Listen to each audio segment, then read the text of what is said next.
Hello physios, welcome to my YouTube channel Breathing Therapy. I am Neha and today discuss about a positions derived from kneeling. तो हम kneeling में कौन कौन सी position है जिन्हें हम मॉडिफाइड कर सकते हैं पेशेंट के कंफर्ट के अकॉर्डिंग, तो वो हम डिस्कस करेंगे। लास्ट का जो वीडियो था उसमें हमने डिस्कस किया था कि पोजीशंस ड्राइव फ्रॉम स्टैंडिंग, तो हमने स्टैंडिंग पोजीशन बहुत सारी डिस्कस की हुई थी। सो प्लीज़ वो वीडियो ज़रूर देख लीजिएगा। तो फर्स्ट हम समझेंगे इस वीडियोस में जो डिस्कस करेंगे वो हाफ नीलिंग के बारे में एंड देन नील सिटिंग के बारे में and last is prone kneeling के बारे में। तो ये तीनों पोजीशनिंग है वो हम इस वीडियोस में डिस्कस करने वाले हैं। So let's start this. First जो हमारा है हाफ नीलिंग।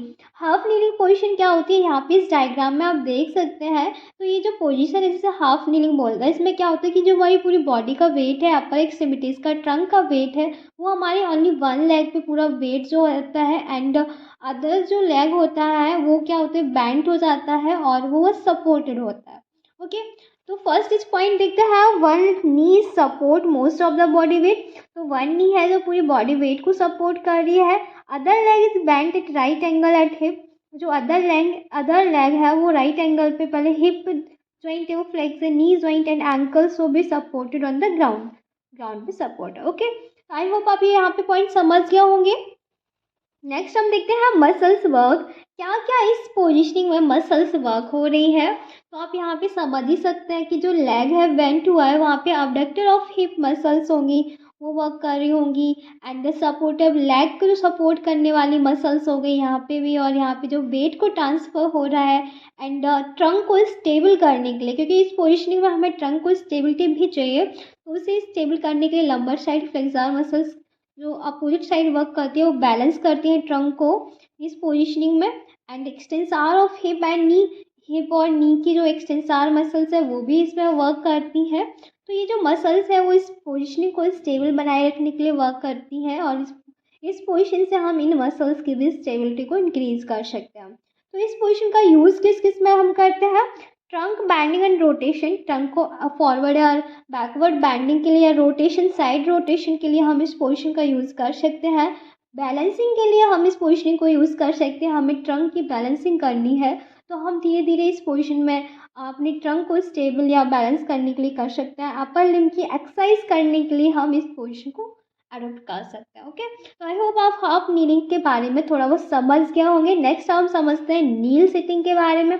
तो नील सिटिंग ऐसे इसके नाम से है कि एक ये इस टाइप की पोजीशन है जिसमें जो पर्सन है वो इस टाइप से नीलिंग अपनी नी पे वेंट होकर सिटिंग पोजीशन में है और उसका जो बॉडी का वेट है मोस्टली हमारा जो एंकल है, हील है, उस पर पेशेंट बैठा होता है और उस पर हमारा वेट भी ट्रांसफर होता है। थोड़ा सा डिफिकल्ट होती है ये पोजीशनिंग कुछ लोगों के लिए। So point at the knee and hip are flexed, so patient is sitting on your heel. जो नी जॉइंट है वो भी फ्लेक्स है, हिप जॉइंट है वो भी फ्लेक्स है और जो पर्सन है वो किस पे, हमारे जो हील है उन पे पेशेंट सिट होता है। तो इसे हम जो पोजीशन है इसे हम यूज़ करते हैं योगा के लिए मोस्टली। एंड यूज़ क्या है इसके, some time use for children, जो बच्चे होते हैं छोटे छोटे वो बच्चे इस पोजीशन को ज़रूर इस पोजीशन में बैठते हैं। और हम जैसे एडल्ट पर्सन हो गए उन्हें थोड़ा सा इस पोजीशनिंग में थोड़ा सा टिपिकल होता है उन्हें इस पोजीशन को लेना, क्योंकि यहाँ पे हमारे क्या होता है पेन होने लगता है मोस्टली। नेक्स्ट एंड लास्ट जो हमारी पोजीशन है वो प्रोन नीलिंग पोजीशन। तो प्रोन नीलिंग पोजीशन क्या होती है, इस टाइप की जो पोजीशन होती है इसे हम प्रोन नीलिंग पोजीशन बोलते हैं। तो इसमें क्या होता है, जो पर्सन है उसकी जो ट्रंक होता है वो हॉरिजॉन्टली होता है और उसका जो शोल्डर जॉइंट है और हिप जॉइंट है इन पे बॉडी वेट ट्रांसफर होता है हमारे हेड के थ्रू ग्राउंड सरफेस पे, और यहाँ पेल्विक से हमारे नी जॉइंट पे।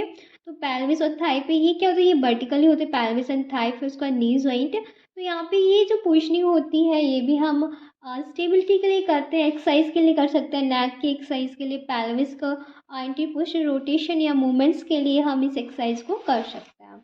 ओके, तो फर्स्ट पॉइंट क्या है हमारा, trunk horizontal supported under shoulder by arms and at pelvis by thigh which are vertical। जो ट्रंक है वो ट्रंक है जो हॉरिजॉन्टल है, अंडर शोल्डर्स और आर्म एंड पेल्विस जो क्या है वर्टिकल है। ओके, तो यहाँ पे आप देख सकते हैं ये हमारी आर्म हो गई वर्टिकल है, थाई वर्टिकल है, पर हमारा जो ट्रंक हो गया वो हॉरिजॉन्टल होता है। नेक्स्ट क्या है, point is head is in एक लाइन विथ ट्रंक, मतलब हेड जो होता है उस लाइन में होता है जिस लाइन में हमारा ट्रंक होता है। ओके, एंड एग्जाम्पल इसका है चाइल्ड क्रॉलिंग। जब छोटे बच्चे होते हैं, जब क्रॉलिंग करना स्टार्ट करते हैं तो ये पोजिशनिंग को वो लेते हैं। ओके, आपने देखा होगा छोटे छोटे बच्चों को, और ये सारे बच्चे छोटे बच्चे होते हैं वो ये पोजिशन को ज़रूर अडोप्ट करते हैं। अब 6 समान तौरे 1 ईयर के बीच में। Next is muscles work. क्या क्या मसल्स वर्क करना पड़ता है इस पोजिशनिंग में? Muscles around shoulder joint and hip work strongly to stabilise the supporting limb at a right angle. क्योंकि हमारी जो पोजिशनिंग कहाँ से हो रही है, जहाँ से हमारी शोल्डर जॉइंट और पैल्विक एरिया हिप जॉइंट है, तो वहाँ के जो मसल्स हैं वो स्ट्रांगली इसमें वर्क करती है, स्टेबल करते हैं, हमारे लिम्ब को सपोर्ट देती है। Next is flexor of lumbar spine. इस पोजीशन के लिए फ्लेक्सार मसल्स का भी वर्क बहुत ज़्यादा ज़रूरी होता है। फ्लेक्सार मसल्स का रोल बहुत अच्छा होता है। एक्सटेंसार ऑफ हेड एंड नेक। नेक का एक्सटेंसार, क्योंकि नेक का एक्सटेंसार मसल्स ही उसे एक अलाइन में रखेंगी ट्रंक के अलाइन में हेड को। अगर फ्लेक्सार मसल्स होते तो हमारा जो हेड है वो डाउन हो जाता, तो इसलिए यहाँ पे एक्सटेंसार ऑफ हेड एंड नेक की मसल्स ही बहुत अच्छा रोल प्ले करती है। अब उसके बाद देखते हैं यूज़ के बारे में। तो क्या क्या यूज़ है? फर्स्ट जो हमारा यूज़ है नेक एंड ट्रंक की एक्सरसाइज के लिए हम इस पोजीशन को ले सकते हैं। And pelvis free for anterior posture and lateral movements. और हम एंटीरियर पोस्चर जो मूवमेंट्स होगा फॉरवर्ड थोड़ा सा बैंड होके, पोस्चरली बैंड होके, तो ये पोजीशन को हम ले सकते हैं। इस टाइप की ये पोजीशन भी हो सकती है। हेड को हम सरफेस के कांटेक्ट में ला सकते हैं थोड़ा सा, एंड इस पोजीशन में हम ला सकते हैं हेड को थोड़ा सा फॉरवर्ड या बैकवर्ड मूवमेंट्स करा के। तो ये हम पेल्विस को एंटीरियर पोस्चर एक्सरसाइज या लेटरल मूवमेंट्स कराने के लिए इस पोजीशन को हम अडोप्ट कर सकते हैं। आई होप आप नीलिंग प्रोसेस को समझ गए होंगे कि नीलिंग पोजीशन होता है क्या है, बेसिकली कौन कौन सी पोजीशनिंग थी। तो इस वीडियोज़ में हमने जो डिस्कस किया half kneeling, kneel sitting and prone kneeling. Thank you so much. Video आपके लिए हेल्पफुल हो तो प्लीज़ वीडियो को लाइक करें, चैनल को सब्सक्राइब करें। Thank you.